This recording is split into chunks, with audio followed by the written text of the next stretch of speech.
சேர்த்துக்கிறேங்க. ஆனால் அளவு உப்புங்க,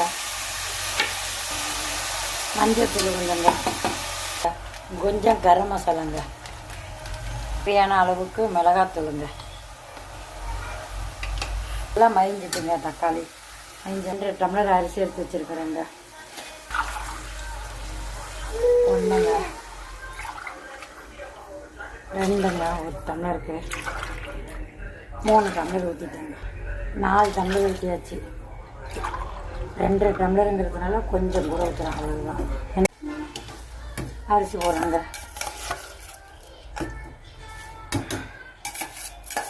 போட்டாச்சு. இப்போ மூடுறேங்க. ஒரு 3 விசில் வரணும். சூப்பராக வந்துட்டு பாருங்கள். பார்த்துக்கோங்க, அப்படியே இடி பிடிச்சிருக்காது, நல்லா வந்துடுச்சு பாருங்கள்.